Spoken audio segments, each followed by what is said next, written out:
ETF index mutual funds నేర్చుకుని stock మార్కెట్లో రాణించాలనుకుంటున్నారా? వెంటనే ఈ నెంబర్కి కాల్ చేయండి.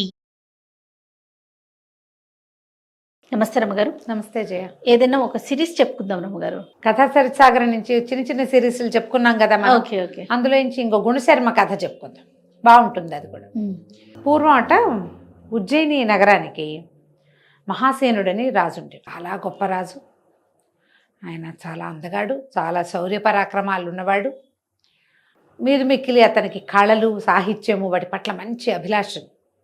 ఆయనకి మహాద్భుత సౌందర్యవతి అయిన ఒక భార్య ఉండేది, అశోకవతి ఆవిడ పేరు. ఎంతో అన్యోన్యంగా ఉండేవాడు. ఈయన రాజైన కొత్తల్లోనే గుణశర్మ అనే ఒక బ్రాహ్మణుడు ఈయన దగ్గరికి వచ్చాడు. గుణశర్మకి రాజుగారికి భలే స్నేహం కుదిరింది. ఈ గుణశర్మ సంగీత నాట్యాల్లో అందవేసించెయ్యి. నాట్యము, సంగీతము, రకరకాల వాయిద్యాలు వాయిస్తాడు. ఇవే కాకుండా అతనికి ఎన్నో మంత్ర విద్యలు వచ్చు, మంత్రాలు తెలిసినవాడు. తర్వాత పరాక్రమవంతుడు, ఎన్ని విద్యలు వచ్చో అతనికి. చాలా గొప్పగా చదువుకున్నాడు. రాజును ఆశ్రయించి వచ్చాడు. సరే, ఆ కాలంలో అలా ఉండేవాళ్ళు, మల్టీటాస్కింగ్ చేయగలిగేవాళ్ళు, మల్టిపుల్ ప్రతిభలు ఉన్నవాళ్ళు ఉండేవాళ్ళు. ఈ రాజుగారు, ఈ మహాసేనుడు ఈ గుణశర్మని తన దగ్గరే ఉంచుకున్నాడు. ఓకే. అయితే ఒకనాడట భార్య, ఆయన, తర్వాత ఈ అంతఃపురంలో రకరకాల కాంతలు, రాజుగారికి పట్టపురాణి కాకుండా ఇంకా ఇతరత్ర ఇంకా ఉంటాయి. వీళ్ళందరూ కలిసి ఒక వెన్నెల రాత్రి, ఒక శరత్కాలంలో పెద్ద ఇది చేసుకున్నారు, పండగలాగా చేసుకున్నారు. రాత్రి వేళ ఒక పార్టీలాగా పెట్టుకున్నారనమాట. గుణశర్మ కూడా ఉన్నాడు వాళ్ళతో పాటు. అయితే రాజుగారు అడిగాడు, గుణశర్మ, నువ్వు చాలా అద్భుతంగా నాట్యం చేస్తావని వినడమే కానీ నేనేనాడు చూడలేదు. నువ్వు సంగీత నాట్యాల్లో ప్రవేశం ఉందన్నావు కానీ మేమందరం చూస్తాం, నాట్యం చెయ్యి చెయ్యి చెయ్యి అని అడిగాడు. ఆయన కొంచెం వెనక్కి తీసాడు. అంతా స్త్రీలు సమూహం ఉన్నట్టు. అబ్బే ఎందుకు, ఏం పర్వాలేదు, అశోకవతి పరాయిదా, మహారాణి, నీకు సోదరి సమానరాలు, సోదరే నీకు. మన ఇద్దరం ఇంత స్నేహితులం కదా. పూర్వం దుర్యోధనుడు, కర్ణుడు ఎలాగో నువ్వు నేను అట్లా. దుర్యోధనుడి భార్యతో కర్ణుడికి చాలా స్నేహం ఉంది, అలాగే నీకు ఈవిడితో చాలా స్నేహం ఉండొచ్చు, నాట్యం చెయ్యి చెయ్యి చెయ్యి అని బాగా అడిగారు. ఈ అశోకవతికి గుణశర్మతోటి పరిచయం ఉంది కానీ అంత గట్టి స్నేహం ఏం కాదు. అంటే రెగ్యులర్గా రోజువారీ కలుసుకోవటల్లా. ఆ రోజున ప్రత్యేకంగా కలుసుకున్నారు వాళ్ళు. ఇతన్ని సరే ఏవో వీణాలు వాయించారు, మృదంగం వాయించారు, ఎవరో పాట పాడుతుంటే ఇతను నాట్యం చేశాడు గుణశర్మ. ఎంత అత్యద్భుతమైన నాట్యమో అతనిది, మహామన్మోహకంగా ఉంది. బ్రాహ్మణుడే అయినా ఇతను మంచి సమున్నతాకారుడు, పెద్ద పర్సనాలిటీ. అసలు అతని కదలికలు అవి చాలా అద్భుతంగా ఉన్నాయి.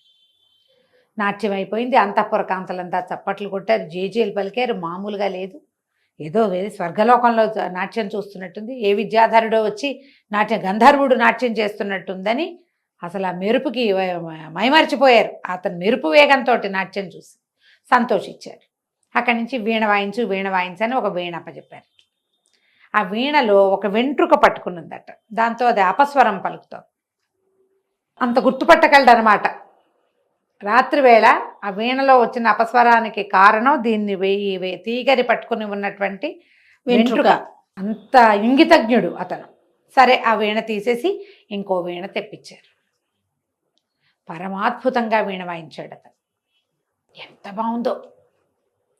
అర్ధరాత్రి గడిచినా ఎవరూ కదల్లా. సంగీతము, నాట్యము రెండూ చూశారు. కబుర్లు చెప్పుకున్నారు, ఏవో అవి ఇవి తిన్నారు. రాజు అన్నాడు, నీకు లలిత కళ్ళే కాదు, యుద్ధ విద్యల్లో కూడా ప్రావీణ్యం ఉంది కదా నీకు, మనిద్దరం కుస్తీ పడదామన్నాడు. సరదాకి.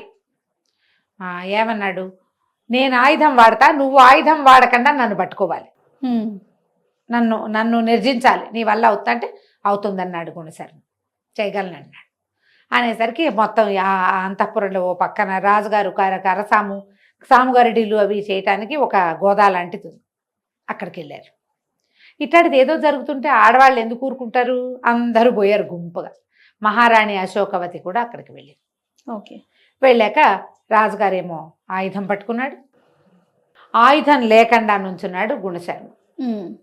ఇద్దరు కలిసి హోరీ పోరారు. గుణశర్మ ఆయుధం ఎగరగొట్టేశాడు. రాజుని వెనక నుంచి పట్టుకుంటే ఏం చేసినా రాజుగారు వదిలించలేకపోయాడు. అంత బలశాలి అతను. రాజు చాలా సంతోషించాడు. నేను ఓడాను, నువ్వు గెలిచావు, నువ్వు సామాన్యుడివి కాదు, నీలాంటి వాడివి నువ్వే, ఎంత బాగా చేసావో అని తెగ మెచ్చుకున్నాడు. ఓకే. బాగుంది. ఆ రాత్రి గడిచింది. ఈ మొత్తంలో తెల్లవార్లు గుణశర్మ వీళ్ళతోటే ఉన్నాడు. మర్నాడు పొద్దున రాణిగారు అశోకవతికి ఏం చేస్తున్నా గుణశర్మే కదులుతున్నాడు కళ్ళల్లో. అతను అంత వ్యామోహపరిచేశాడు ఆవిడ్ని. ఎలాగైనా ఈ గుణశర్మని తన వశం చేసుకోవాలని పుట్టింది ఆవిడకి. ఇప్పుడు కథల్లో, కొత్త కథల్లో ఫ్రెండ్స్ భార్యాభర్తల మధ్యలోకి రావటం చూస్తామా? ఏనాటి కథ చూడండి.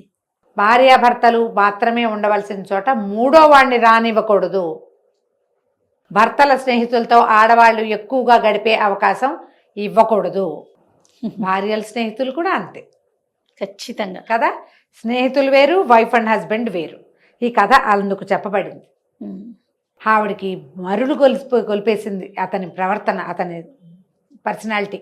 మనిషి బాగున్నాడు, చాలా గొప్పవాడు, నాట్యం చేస్తాడు, సంగీతం పాడతాడు, వీణలు వాయించేస్తాడు. ఇదే కాకుండా పరాక్రమశాలి, గుణవంతుడు, మీదు మిక్కిలి మహా అందగాడు. చాలా ఆసక్తిగా ఉంది ఆవిడికి. అవకాశం కోసం చూస్తాం, ఎప్పుడు గుణశర్మ దొరుకుతాడా అని. ఒక రోజున గుణశర్మ ఆస్థానానికి వచ్చాడు. అంతఃపురానికి వస్తే రాజుగారు అప్పుడే భోజనం చేయబోతున్నాడు. అంతా వడ్డిచ్చారు. వంటవాడు కూరలు అవి పట్టుకొస్తున్నాడు. ఏదో అత్యద్భుతమైన కూర, ఆ కూర కలబోయాడు రాజుగారు. వెంటనే ఈయన కేక పెట్టాడు గుణశర్మ, వద్దు వద్దు, అది తినబోకండి, దాంట్లో ఏదో కలిసింది అనేసరికి రాజు ఆశ్చర్యపోయాడు. ఏమిటి శర్మ, ఏమిటి అన్నాడు. ఇందులో ఏదో కలిసింది, ఈ వంటవాడి మీద నాకు అనుమానంగా ఉంది, వాడిని పిలవండి అన్నాడు. వడ్డిచ్చి వెళ్ళిపోయిన వంటవాడిని కేకేశారు. రాజు అన్నాడు, తన కంచంలో ఉన్న కూర తిన్ను నువ్వు అన్నాడు. వంటవాడు నేను తిన్ను నేను తిన్ను నేను తిన్ను అని కేకలు పెట్టాడు. తిన్ననేసరికల్లా రాజు ఒప్పుకోలే. నువ్వు తింటే కానీ కుదరదు, నువ్వు వండిందే, నువ్వే వడ్డిచ్చావు, వడ్డిచ్చి వెనక్కి వెళ్ళావు అంతే, ఇది తిని తీరాలి. బలవంతంగా కూర అతనితో తినిపించారు. తినిపించిన మరుక్షణం అతను కాస్త విరుచుకుపడిపోయాడు. ఒకవేళ ఆ కూర తింటే రాజు ఏమయ్యాడు, అంతే ఏమైపోయేవాడు. రాజుగారు ఆశ్చర్యపోయాడు. ఏంటి సార్ మా ఇది అంటే, ఇందులో ఏం కలిసింది? ఆయన ఏం చేశాడు, ఆ కూరని ఇట్లా గుప్పెడితోటి పట్టుకుని ఒక మంత్రం చదివితే అందులో నుంచి ఏదో వచ్చింది బయటికి పొగలాగా. ఈ చనిపోయి పడిపోయాడు కదా, ఈ చనిపోయి పడిపోయిన వంటవాడి గుండెల్లో నుంచి ఒక నిట్టూర్పు వచ్చింది బయటికి, ఒక పొగ కనపడింది. ఈయన అందులో చదివాడు. ఈ చచ్చిపడిపోయిన వంటవాడి లేచి నుంచున్నాడు.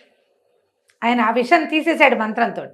అప్పుడు రాజు నిలదీశాడు, ఎవరు నువ్వు, ఎందుకు ఈ పని చేసావు, ఏం జరిగింది, నువ్వు ఎట్లా వచ్చావంటే వాడు నీళ్ళు నవ్వలేడు. వాడిని రెండు గట్టిగా బెదిరించారు.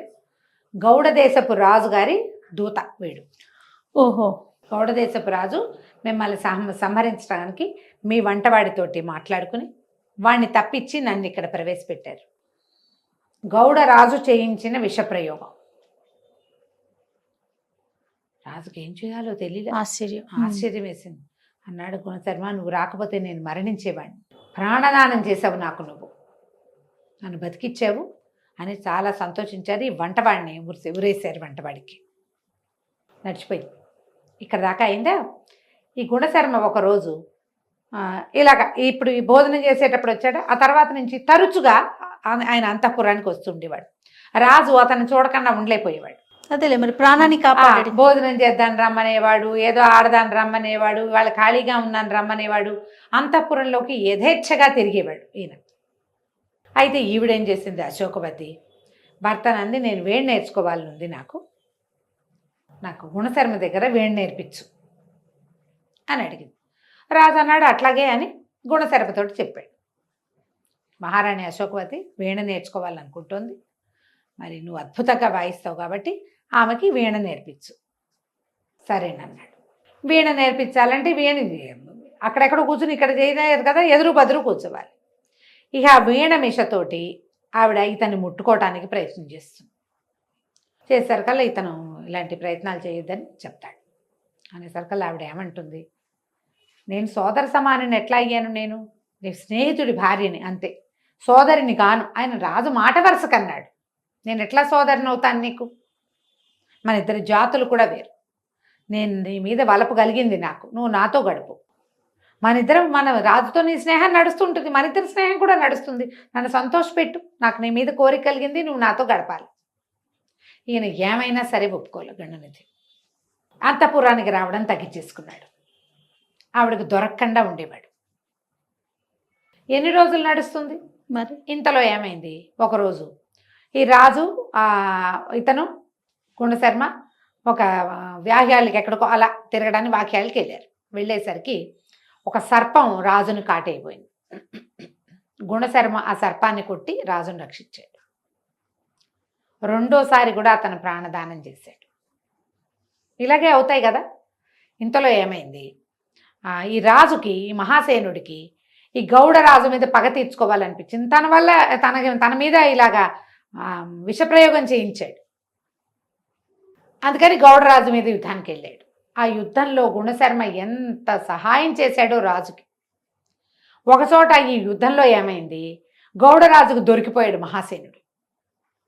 దొరికిపోతే గుణశర్మే గౌడరాజును కొట్టి రాజును రక్షించాడు. ఎప్పటికప్పుడు ప్రాణదానమే. ఇంతలో ఏమైంది, ఈ రాజ్యం వీళ్ళిద్దరూ పోరాడుకుని ఈ యుద్ధం పరిసమాప్తం అయ్యేసరికి ఇంకొక పక్క నుంచి ఇంకొక రాజ్యం వాళ్ళు వీళ్ళ మీదకి దాడి చేశారు. ఆ యుద్ధంలో కూడా ఇతను బాగా సహాయం చేశాడు. అయితే ఏమైంది, వాళ్ళది పైచేయి అయిపోయింది. కొత్తగా వచ్చిన వాడిది పైచేయి అయింది. రాజు చాలా బాధపడుతున్నాడు మహాసేనుడు. ఇదేంటి తీరు కూర్చుని యుద్ధంలో మనం ఇలా అయ్యామంటే మీరేం కంగారు పడద్దు, నేను చెప్తానని ఈ గుణశర్మ ఏం చేశాడు, ఈయనకి ఒక అంజన విద్య ఉందట. ఆ అంజనం ఒంటికి రాసుకుంటే ఎవ్వరికి కనపడరు, మాయమైపోతారు. ఆ అంజనను రాసుకుని వెళ్ళి అవతల శత్రురాజు ఉన్నాడు కదా, యుద్ధానికి వచ్చాడు, అతని గుడారంలోకి వెళ్ళిపోయి మహాసేనుడిని విడిచిపెట్టు, పంచభూతాలు నీకు చెప్తున్నాయని మనిషి కనపడకుండా మాట చెప్తే నమ్ముతారు కదా. అవును, గట్టిగా ఆయనకి చెప్పాడు. చెప్పేసరికల్లా ఆయన తెల్లవారేసరికల్లా యుద్ధం మానేశాడు. మేము యుద్ధం మానేస్తున్నాము అని వీళ్ళకి కబురు చేశారు. మేము వెళ్ళిపోతాం, యుద్ధం చేయదలుచుకోలేదు, భగవంతుడు ఆజ్ఞ అయింది. రాత్రి ఆజ్ఞ చేసింది ఎవరు, గుణశర్మే. ఇక రాజు ఎంత సంతోషించాడో, తనకు అన్ని గుణశర్మ వల్ల మంచి జరుగుతుంది. మహా సంతోషంగా ఉన్నాడు. కానీ అశోకవతి సంతోషంగా లేదు. ఆవిడికి ఎలాగైనా ఇతనిని లొంగ తీసుకోవాలని ఉన్నది. ఒకసారి ఏం చేసింది, తనే మారువేషం వేసుకుని గుణశర్మ ఇంటికి వచ్చి అతన్ని అడిగింది, నాకు ప్రేమ భిక్ష పెట్టు, నీ మీద ప్రేమతో కామంతో ఇదైపోతున్నాను నేను, నాకు రాజుతో సంతోషం లేదు, నువ్వు నన్ను ఒప్పుకో, ఇది బయటపడకుండా చూసుకునే పూచి నాది, నువ్వు అంతఃపురంలోకి స్వచ్ఛందంగా వస్తావు, మనకే సమస్య లేదు, రాదు కూడా, కనీసం ఒక్కసారి నా ముచ్చట తీర్చు అని అడిగినా అతను ఒప్పుకోలే. నేను స్వామి ద్రోహం చేయను, మిత్రద్రోహం చేయను, ఇది ఒక అపవిత్రమైన కార్యం, అది అసలు నా వల్ల కాదు, పరస్త్రీ నాకు సోదరితో సమానం, అందున నువ్వు మిత్రుడి భార్యవి, రాజు భార్యవి, కాబట్టి ఇది నాతోటి కుదరదు, ఏమైనా సరేనని తిరుక్కున్నాడు. ఆవిడ ఎంత పళ్ళు నూరుతూ ఉందంటే, నో అంటాం, అవమానం, దాన్ని సహించలేకపోయింది. ఈ గుణశర్మకి ఎలాగైనా ప్రతిక్రియ చేయాలని ఆలోచించడం మొదలుపెట్టింది. ఎలా అశోకవతి గుణశర్మ మీద పగ తీర్చుకుందో మనం వచ్చే భాగంలో తెలుసుకుందాం. తప్పకుండా. నమస్తే. నమస్తే జయ.